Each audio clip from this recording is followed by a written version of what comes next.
All right, so welcome back. It's Poetry Friday again, and I've got some cool people with me, Tia and Rashad, who are from Southern Word. Would you all mind telling me just a little bit about what you all do? Because you all are doing a poetry residency with our students this week, Yes. which has been awesome. It's so cool to see what our students are capable of and what they're up to. So would you mind telling me a little bit about what you guys do? Great. Well, we come into spaces like high schools, group homes, where Middle else? schools, elementary Universities, yeah. everywhere, even prison. And we like to come and help empower people and help them find their voice, fall in love with it, enough to use it to stand tall in their truth. So essentially, we're just helping them to find strength in their vulnerability, to be excellent in their communication, whether they are writing or speaking aloud by way of poetry and spoken word. Yeah.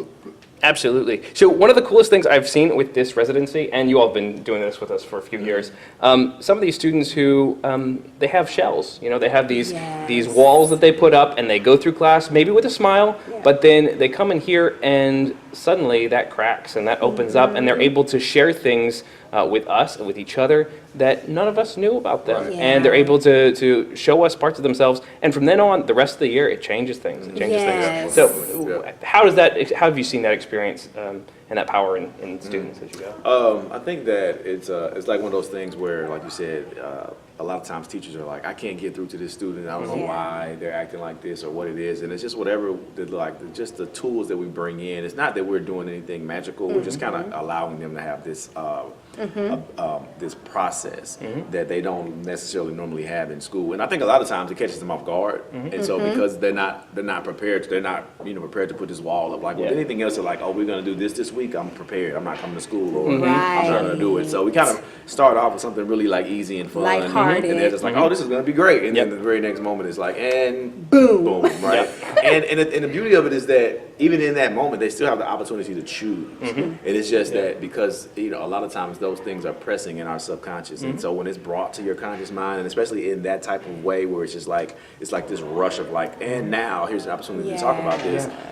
You kind of do it because it's like, well, they said it's a cool place where we can do this. It's an opportunity where people feel safe and brave to perform and say things that they don't normally say. And it just works, and people just open up, and it's great to be able to hear feedback from teachers, and when they say, like our classroom atmosphere has been totally different for the rest of the year because we have like this energy in this room now that we didn't have before, and so that's really what it's all about. And then it's also about like Tia said, like students finding their voice and realizing like the power that they have and knowing that their lives have purpose, and so that's figuring out what that is.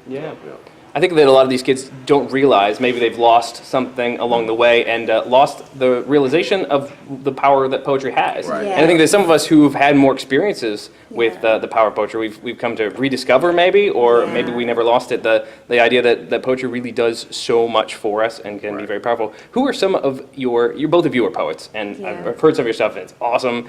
Who are some of the most powerful poetic voices that you've heard in the past? And it could be, anybody, could be a friend of yours, or it could be like somebody like, Nikki Giovanni or somebody super big or whatever. Well, definitely Nikki Giovanni, who, she's one of my favorites. Who sometimes serves as an adjunct professor at FIS, who has James Baldwin.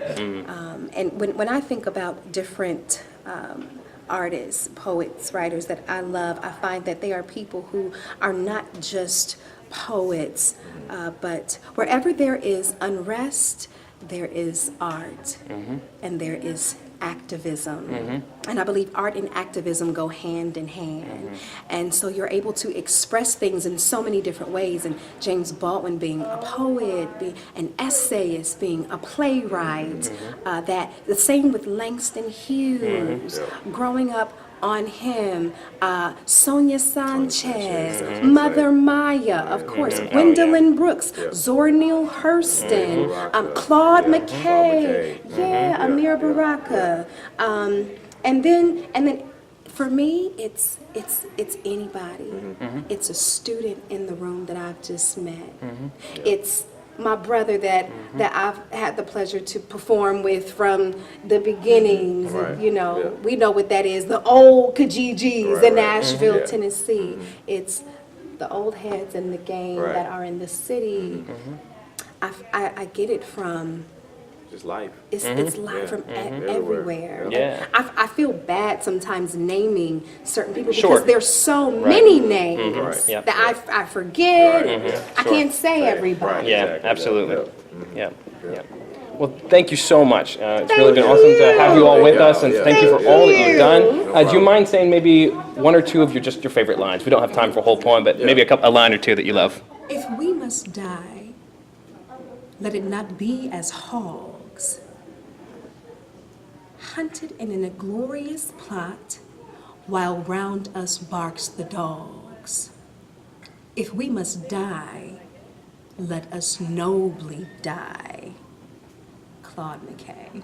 Beautiful, beautiful. Yeah, so I would like, I'm the darker brother. They send me to eat in the kitchen when company comes, but I laugh and eat well and grow strong. The next time company comes, no one would dare say to me, eat in the kitchen then. Besides, they will see how beautiful I am and be ashamed. Yeah. I too am America. Yeah, Langston. Yeah, love it, love it. My first son's middle name is Langston. Langston. Yeah. All right. Well, thank you so very much. I really appreciate it. Happy Poetry Friday.